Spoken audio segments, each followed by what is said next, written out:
آج علیمہ خان صاحبہ نے اس موقع پر گفتگو بھی کی، تو وہی ان کی گفتگو تھی کہ ہم کھڑے ہوئے ہیں، ہم موجود رہیں گے، ہم تو پیچھے نہیں ہٹ رہے. اور یہ بھی انہوں نے کہا کہ ولاگرز یہ کلیم کرتے ہیں کہ جی کوئی بیک گراؤنڈ میں باتیں چل رہی ہیں، گفتگو ہو رہی ہے. تو انہوں نے کہا کہ اسٹیبلشمنٹ ولاگرز کو تو ایسی خبریں دے رہی ہے، لیکن خود کبھی آگے ان کی جرت نہیں ہے کہ عمران خان سے مل لیں. تو ایسی کوئی ملاقات نہیں ہو رہی، کوئی نیگوسیشنز نہیں ہو رہی. تو کیٹیگوریکلی علیمہ خان صاحبہ نے اس چیزوں کو ڈینائی کیا. اس کے علاوہ علیمہ خان صاحبہ نے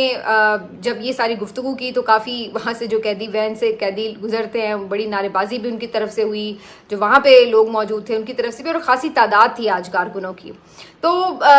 اسی لیے ان کے حوصلے بھی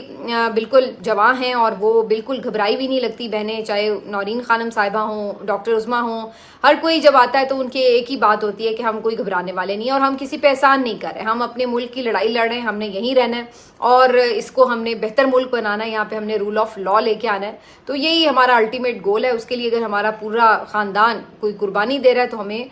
وہ کوئی احسان نہیں ہم کرے ملک کے لیے. تو علیمہ خان صاحبہ کی یہ گفتگو. لیکن بہرحال آج یہ کم از کم بہتر خبر ہے کہ انہیں شیر شاہ کو جوڈیشل کر دیا گیا، اور میرا خیال ہے ان کی ضمانت کل میں دائر کر دی جائے گی. اب دوسری طرف جہاں یہ صورتحال ہے آپ کے نظام انصاف کی، تو وہیں ایسا لگ رہا ہے کہ جو CCD ہے، جو پولیس کا ڈپارٹمنٹ ہے، اس کی طرف سے جس طرح قانون کو اب ہاتھ میں لے لیا گیا ہے، یا آپ یوں کہہ لیں کہ ماورائے عدالت جو قتل ہے، ماورائے عدالت جو سزائیں ہیں، وہ ایسا لگ رہا ہے کہ انہوں نے خود ہی عدالت بن کے فیصلہ کرنا ہے، خود ہی وہ پروسیکیوشن ہے، خود ہی وہ وکیل ہیں، خود ہی وہ ہر چیز کو خود ہی دیکھ رہے ہیں، اور انہوں نے خود ہی فیصلہ کر کے موقع پہ سزا بھی دے دینی ہے.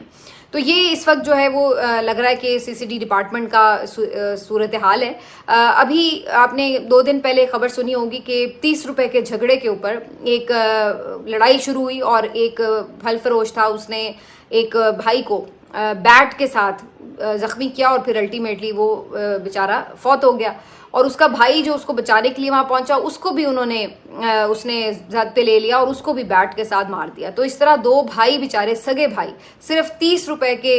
جھگڑے کے اوپر جو ہے وہ جہاں سے گئے، اور یہ اتنا بروٹل قسم کا مرڈر تھا. اور میں حیران یہ تھی کہ جہاں پہ یہ واقعہ ہوا ہے، لوگ ویڈیوز تو بنا رہے ہیں لیکن کوئی بچا نہیں رہا تھا، کیونکہ اس کے ہاتھ میں بیٹ تھا. سب کو یہ خوف تھا کہ جی یہ تو ہماری طرف ہو جائے گا. تو یہ کوئی نہیں کر رہا کہ اس کو بچانے کی کوشش کریں. یہ ہمارے جو معاشرے میں ایک اجتماعی بے حسی آ گئی ہے نا، یہ بھی بڑی کنڈیمیبل ہے. اب آپ دیکھیے کہ اتنے لوگ جب ہوں تو وہ ایک شخص کتنے لوگوں کو مار سکتا ہے؟ کوئی گولی تھوڑی ہے کہ کسی کی طرف اشارہ کرے گا. ظاہری سی بات ہے اگر سب مل کے اس کو قابو کریں گے تو قابو آ جائے گا، لیکن کسی نے یہ ایفرٹ ہی نہیں کی، اور دیکھتے ہی دیکھتے 2 بیچارے سگے بھائی اسی وقت دم توڑ گئے.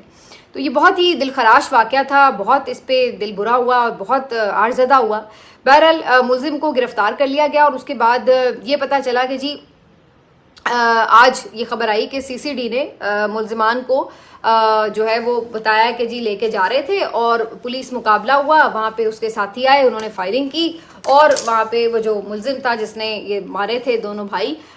وہ خود ہی مر گیا، یعنی فائرنگ کی زد میں آ کے. تو اب یہ روز کی کہانی لگتی ہے کہ جی ملزم کو لے کے جا رہے تھے، کوئی بھی اور بھی واقعات ہوں، ملزم کو لے کے جا رہے تھے، وہاں پر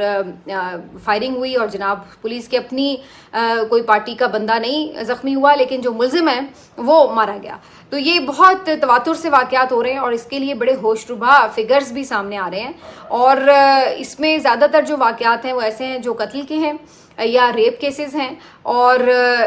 زیادہ تر انہی قسم کے واقعات جو ہے انہی کے اوپر فوری جو ہے یہ کارروائیاں کی جا رہی ہیں. یہ ایک خوفناک ٹرینڈ اس لیے ہے کہ بظاہر تو ہمیں یہ لگتا ہے کہ چلو یہ اچھا ہوا، انصاف ہو گیا اور فلاں کو فوراً ہی سزا مل گئی، ورنہ عدالتوں میں تو سال ہر سال کیس چلتے ہیں. لیکن دوسری طرف یہ بڑا خوفناک عمل بھی ہے. اس کی وجہ یہ ہے کہ اس کا مطلب یہ کہ آپ اپنا پورا جو جوڈیشری کا نظام ہے اس کے اوپر عدم اعتماد کریں. اس کا مطلب یہ ہے کہ آپ بحیثیت گورنمنٹ یا بحیثیت ڈپارٹمنٹ یہ بات اعتراف کر رہے ہیں کہ آپ کا جو نظام انصاف ہے وہ انصاف کرنے سے بالکل بے نیاز ہو چکا ہے، یا اس میں کیپیسٹی نہیں رہی. تو نااہلی کی یہ حت الامکان جس کو کہا جاتا ہے کہ یہ وہ والی کوشش نظر آ رہی ہے کہ جہاں پر اتنے لمبے چکر میں ہی نہ پڑو اور خود ہی سے سڑک کے اوپر انصاف کر دو. اب بات یہ کہ کچھ تو صحیح بات ہے کہ واقعی لوگ جو ہیں وہ جو مجرمان ہیں وہی مارے جا رہے ہیں، لیکن بہت سے ایسے لوگ ہیں جو کہ ہو سکتا ہے کہ نہ مجرم ہو، ان کو انصاف کا موقع ملنا چاہیے، ان کو صفائی کا موقع ملنا چاہیے، لیکن جب عدالتی سسٹم ہی نہیں ہوگا تو پھر کیسے وہ جا کے صفائی پیش کریں گے؟ کیونکہ یہ تو جتنے بھی آپ کے انٹرنیشنل لاز ہیں اس کے تھرو بھی یہ بات تو طے شدہ ہے کہ ہر ایک کو اس کا موقع تو ایک دفعہ ضرور ملے گا، جب تک کہ وہ اپنا گناہ جو ہے اس کو قبول نہ کر لے یا اس کا گناہ ثابت نہ ہو جائے، تو اس کو موقع تو ملتا ہے۔ لیکن یہاں پر صورتحال یہ ہے کہ بالکل ان کو مکمل اختیارات دے دیے گئے ہیں CCD کو، اور وہ جیسے چاہیں ان اختیارات کو استعمال کر رہے ہیں۔ اور یہ الٹیمیٹلی مجھے بہت خوف ہے کہ یہ اتنی زیادہ جو ایک ایسی پاور ان کے ہاتھ میں دے دی گئی ہے جس پہ کوئی پوچھ گچھ بھی نہیں ہو رہی، تو یہ بہت خوفناک کوئی المیہ بھی جنم لے سکتا ہے۔ اور اب لوگ یہ بتانا شروع ہو گئے ہیں کہ ایون لوگوں کو بلیک میل بھی کیا جاتا ہے کہ جی اگر آپ نے فلاں موقع کے اوپر فلاں کیس کے سلسلے میں اتنے پیسے نہیں دیے تو آپ کے بندے کو ہم پولیس مقابلے میں فارغ کر دیں گے۔ تو اب لوگوں کو یہ خوف بھی بٹھایا جا رہا ہے کہ جی اگر اس طرح لوگ غلط استعمال بھی کرنا شروع کر دیتے ہیں تو یہ بڑی خوفناک صورتحال ہے جی پنجاب میں۔ لیکن اس وقت پولیس جس طرح سے ایک کھیل کھیل رہی ہے پورا، ایک مجھے تو لگتا ہے پنجاب کو پولیس اسٹیٹ بنا دیا گیا ہے، تو وہاں پر پولیس سے کون پوچھے گا کہ جی آپ نے کہاں پر جو ہے اختیارات کا ناجائز استعمال کیا، کس طرح یہ لوگوں کے گھروں میں چھلانگے مارتے ہوئے داخل ہوتے ہیں، مارتے پیٹتے ہیں، گالم گلوچ کرتے ہیں، تفتیش کے دوران ٹارچر کرتے ہیں۔ تو یہ سب چیزیں جو ہیں وہ خلاف قانون ہیں، لیکن اس کے باوجود بھی پولیس یہ کر رہی ہے اور اس کو کوئی پوچھنے والا نہیں، بلکہ ان کو انعام و اکرام سے نوازا جا رہا ہے، ان کو تمغے دیے جاتے ہیں، ان کو شاباشی ملتی ہے، ان کو الٹا انسینٹیوز ملتے ہیں کہ بہت اچھے آپ عوام کی اس طریقے سے جو درگت بنا رہے ہیں، تو یہ آپ کے لیے بڑی قابل فخر بات ہے۔ تو یہ اس وقت جو ہے وہ پرائم منسٹر اور خاص طور پہ چیف منسٹر مریم نواز کے انڈر جو ہے صورتحال ہو چکی ہے پنجاب کی۔ پنجاب میں اس وقت سیلاب بھی ہے، اور سیلاب میں آپ کو پتہ ہے کہ جو نقصانات ہو رہے ہیں بہت ہی خوفناک قسم کی تباہی ہے سیلاب کی وجہ سے۔ اور پہلے تو اس پہ خوب بات ہوئی ہے کہ ظاہر ہے جب تیاری کرنی تھی تو محترمہ جاپان کے دورے اور سیر سپاٹوں میں مصروف تھی، اب واپس آئی ہیں تو آ کے اب صرف ایسا لگ رہا ہے کہ شوشا اور آنیاں جانیاں دکھا رہی ہیں کہ جیسے بہت کام ہو رہا ہے۔ کبھی راوی کے پل پہ کھڑی ہو گئی ہیں، آج کشتی میں بیٹھ کر راوی کی اور باقی جو سیلاب والے جگہ ہے وہاں پہ جا کے تو جی ہم وہ دیکھ رہے ہیں، کبھی طیارے سے نیچے دیکھ رہے ہیں کہ جی کتنا نقصان ہوا ہے۔ اب بات یہ ہے کہ اس طرح کی ویڈیوز بنا کے اگر آپ لوگوں کو اب یہ تاثر دینے کی کوشش کر رہے ہیں کہ آپ بڑے الرٹ ہو گئے ہیں اور بڑا آپ نے کوئی ایکٹیولی آ کے پرفارم کیا ہے، بڑا کام کیا ہے، تو اب وہ دور نہیں رہا ہے کہ لوگ اس طرح کی چیزوں سے امپریس ہو جائیں، کیونکہ لوگوں کو پتہ ہے کہ آپ کھڑے ہو کر آسمان سے دیکھ بھی رہے ہیں کہ نیچے کتنا پانی ہے، تو اس سے کیا فرق پڑ رہا ہے۔ یہ چیزیں اب کوئی ایسی بات نہیں ہے کہ جہاں پہ آپ کو جا کے اس طرح دورہ کرنے سے ہی پتہ چلے گا، ہر چیز کی آپ کے پاس ڈیٹیلز موجود ہوتی ہیں، سیٹلائٹ کے تھرو ہوتی ہیں، ڈرون کیمراز کے تھرو ہوتی ہیں۔ تو اب یہ کوئی اس طرح کے ایکسپینڈیچر ایکسٹرا کر کے اور آپ صرف اپنی ویڈیوز بنانے کے لیے یہ کام کریں تو اس سے کیا لوگوں کی بہتری آئے گی؟ اور اوپر سے جو آپ کی ساتھ ساتھ یہ دورے پہ خرچے ہوتے ہیں وہ ایک علیحدہ ہوتے ہیں۔ تو کہنے کا مقصد یہ کہ بہرحال اب یہ چیزیں آپ کر تو ضرور رہے ہیں، لیکن بھانڈا تو پھوٹ چکا ہے۔ آج ڈان اخبار میں بھی اس کے اوپر ایک پورا آرٹیکل لکھا گیا جس میں انہوں نے بتایا ہے کہ کس طرح سے پنجاب حکومت کی نااہلی ثابت ہوتی ہے کہ انہوں نے جو تیاری کرنی تھی وہ نہیں کی، اور وہ نظر آیا ہمیں کہ جس طرح سے سیلاب نے تباہی مچائی۔ کل میں سن رہی تھی ندیم افضل چند صاحب بھی یہ بات کر رہے تھے کہ تیاری نظر نہیں آ رہی، اسی طرح سے ندیم ملک صاحب نے بھی کل اپنے پروگرام کے انٹرو میں یہ بات کی کہ پنجاب حکومت اس طرح سے ویل پریپیئرڈ نہیں تھی جس طرح سے ہونا چاہیے تھا، ایکٹیولی یہ لوگ نہیں پرفارم کر سکے، بلکہ ان کا جو پورا فوکس تھا وہ اپنا جو دورہ شورہ تھا اسی کے چکر میں یہ لگے رہے۔ تو اب آ کے آپ آنیاں جانیاں دکھانے سے کوئی تاثر زائل تو نہیں ہونے لگا۔ بہرحال آج ایک موقع پہ مریم نواز صاحبہ نے گفتگو بھی کی، اور ان کی گفتگو کچھ اس کا حصہ جو ہے وہ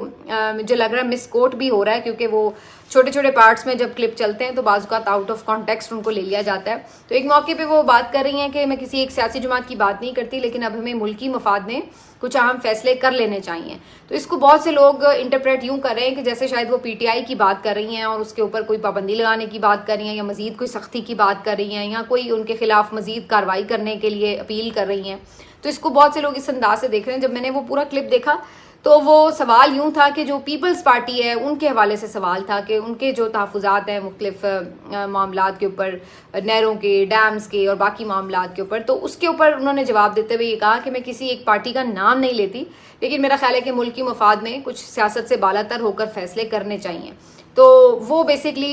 اس وقت انہوں نے کسی ایک پارٹی کی طرف واقعی تن بات نہیں کی، کیونکہ سوال جو تھا وہ پیپلز پارٹی کے ریفرنس میں ہوا تھا۔ تو بہرحال اس کے علاوہ وہ جا کے وہاں پہ اور اپنی وہ بتا رہی تھی کہ جی ہم کمپنسیٹ کریں گے، یہ کریں گے، وہ کریں گے، اور ساتھ ساتھ پھر بھی یہاں پہ بھی اپنی حکومت کی تعریفیں کرنے سے باز نہیں آ رہی تھی کہ جناب ہم تو آپ کو بتائیں کہ جی کوئی نقصان ہماری غفلت یا نااہلی کی وجہ سے نہیں ہوا. کیسے نہیں ہوا بھائی؟ لوگوں کی جو فصلیں بہہ گئی ہیں یا مال مویشی ان کے سیلاب میں بہہ گئے ہیں، تو آپ کہہ رہے ہیں کہ یہ آپ کی کوئی نااہلی نہیں. اگر آپ موقع پہ وہاں پر پہلے سے انتظامات کر رکھتے، کوئی بند بناتے، کوئی جس بھی طرح سے جو بھی میجرز لیے جا سکتے تھے وہ لیتے، تو ممکن ہے کہ اس طرف وہ پانی نہ جاتا یا اس طرح سے نقصانات نہ ہوتے. لیکن آپ نے وہاں پہ سیر سپاٹے کرنے ضروری سمجھے، پوری کیبنٹ گئی ہوئی تھی، تو وہاں پہ کیسے آپ یہ کہہ سکتے ہیں کہ ہماری نااہلی کی وجہ سے کوئی نقصان نہیں ہوا؟ تو یہ صرف کہہ لینا کہ جی چونکہ ہم نے وہ سائرن بجا دیے، لوگ سیف جگہوں پہ چلے گئے تو جانی نقصان کم ہوا، یا اس طرح کی چیزیں، تو اس بات کے سے آپ کی جو یہ نااہلی ہے وہ چھپ تو نہیں سکتی ہے. لوگوں کو نظر تو آ رہا ہے کہ کس طرح سے ہوا ہے اور کیسے ہوا ہے. تو اب آ کے صرف وہ کہتے ہیں گونگلوؤں سے مٹی جھاڑنا، تو وہ والی سچویشن جو ہے وہ لگ رہی ہے مریم نواز صاحبہ نے آج کرنے کی کوشش کی ہے، لیکن اس سے مجھے نہیں لگتا ہے کہ کوئی خاطر خواہ فائدہ ہوا ہے. بلکہ جب بھی محترمہ کوئی بات کرتی ہیں تو الٹا اس میں کچھ نہ کچھ ایسے آپ کہہ لیں کہ شگوفے چھوڑ دیتی ہیں کہ الٹا وہ باعث تنقید ہی بن جاتا ہے ان کے لیے. لاسٹلی جی اس کے اوپر ضرور تھوڑی بات کرتے ہیں کہ یہ خبریں کافی دنوں سے چل رہی تھی کہ مری میں جو بار بار کی بیٹھک ہے اور اس میں شریف فیملی بیٹھ کر کوئی بڑی کھچڑی پکا رہی ہے، تو اس میں کیا ہو رہا ہے. تو کل نعیم اشرف بٹ صاحب جو ہے ARY کے سینئر رپورٹر، ان کی طرف سے یہ سٹوری بریک کی گئی کہ جی فائنلی میاں صاحب کو منا لیا گیا ہے کہ جو نوٹیفیکیشن کی اگر کوئی ضرورت ہے تو وہ نکال کر جو کنٹینیویشن ہے، یعنی کہ فیلڈ مارشل عاصم منیر صاحب جو ہیں ان کو آگے کنٹینیو رکھنا ہے، اور نومبر میں ان کو اگر کسی نوٹیفیکیشن کی ضرورت ہے مزید تو وہ نوٹیفیکیشن بھی جاری کر دیا جائے گا، یعنی کہ ایکسٹینشن آپ کہہ لیں، جو بھی کہہ لیں، وہ ان کو مل جائے گی. تو یہ انہوں نے خبر بریک کی ہے، اور یہ بھی خبریں آ رہی ہیں کہ جناب اس سلسلے میں خاص طور پہ مریم نواز صاحبہ نے بڑا کردار ادا کیا ہے. شہباز شریف اور مریم نواز دونوں نے مل کے جی نواز شریف صاحب کو سمجھایا ہے کہ جناب اس وقت صورت حال یہ ہے کہ ہم اسٹیبلشمنٹ سے پھڈا کسی صورت افورڈ نہیں کر سکتے، تو ہم کوئی بھی ایسا جیسچر نہیں دے سکتے کہ جس سے وہ ناراض ہو جائیں، کیونکہ اگر وہ ناراض ہو گئے تو پھر ہمارے لیے تو بالکل سمجھے کہ خاتمہ ہے، کیونکہ ہم تو اس وقت صرف انہی کے سر پہ کھڑے ہوئے ہیں، عوام میں سپورٹ ہماری ہے کوئی نہیں. اور اگر انہوں نے ہمارے سر سے ہاتھ اٹھا لیا اور PTI کی طرف ہاتھ نہ بھی بڑھایا، صرف ہمارے سر سے بھی ہٹا لیا، تو پھر ہمیں انہوں نے صرف عمران خان کے بھی آگے پھینک دیا، تو ہمیں تو وہ کھا پی جائے گا. تو لہٰذا ہماری بچت اسی میں ہے کہ ہم ان کے ساتھ ہاتھ ملا کے رکھیں، ان کا ہاتھ چھوڑیں ہی نہ، تاکہ وہ کسی اور کی طرف ہاتھ نہ بڑھا سکیں. تو یہ خبر تو خیر ان کی یہی اتنی ہی تھی کہ جی وہ اس میں نوٹیفیکیشن کر دیں گے، لیکن جو باقی سارا تجزیہ ہے یہ میں آپ کو کافی دن پہلے بھی دے چکی ہوں کہ ان کی مجال ہی نہیں ہے کہ یہ کوئی انکار کر سکیں. یہ آپ ٹینٹرمز تب دکھاتے ہیں، نخرے آپ تب دکھاتے ہیں کہ جب آپ کے پاس کوئی اسٹریٹ پاور ہو، جب آپ عوام کے ووٹوں سے وزیر اعظم بنے ہوں، وزیر اعلیٰ بنے ہوں، پھر آپ یہ کوئی کسی کو آنکھیں دکھا سکتے ہیں کہ نہیں بھائی ہم اپنی مرضی بھی کر سکتے ہیں. اور جب آپ کے پلے ہی کچھ نہیں ہے، جب آپ تو فارم 47 لے کے جالی بیٹھے ہوئے ہیں، تو آپ کس چکر میں کسی کو آنکھیں دکھا سکتے ہیں، اور وہ بھی اس کو جس کی سپورٹ سے آپ جو ہیں وہ بیٹھے ہوئے ہوں. تو پھر آپ کے پاس تو کوئی آپشن نہیں ہوتا سوائے سر جھکانے کے، سوائے جوتے پالش کرنے کے، اور یہی آپ کے پاس آپشن تھا، یہی آپ نے کرنا تھا. لیکن مجھے ہنسی اس بات پہ آ رہی ہے کہ بہت سے ہمارے جو دانشور لوگ ہیں وہ بڑے بار بار خواہش کرتے ہیں کہ کہیں میاں صاحب جو ہیں وہ انقلابی ہو جائیں اور ہم یہ ثابت کر دیں کہ میاں صاحب جیسا انقلابی بندہ تو دنیا میں کوئی نہیں ہے. تو وہ میاں صاحب جو ہیں وہ بیچارے ہمیشہ ان کی امیدوں پر پانی پھیر دیتے ہیں. میاں صاحب کی تو پوری سیاست ہی یہ رہی ہے کہ ہمیشہ انہوں نے ڈیلیں کرنی ہے، کیا مشرف صاحب ہوں، کیا باجوہ صاحب ہوں، اس سے پہلے جو پوری PMLN کی پیدائش تھی جس طرح جنرل جیلانی صاحب کے دور میں، اور وہ سب کچھ، اور جنرل ضیاء کے جس طرح سے یہ پھر جانشین بنے، تو وہ ساری کہانیاں. تو کہنے کا مقصد ہے ان کی تو پوری سیاست اسی بات سے اٹی پڑی ہے بھائی. تو آپ کیا ان کے ساتھ جو ہیں وہ امیدیں باندھ لیتے ہیں کہ وہ جی بڑے انقلابی ہو جائیں گے اور وہ بڑے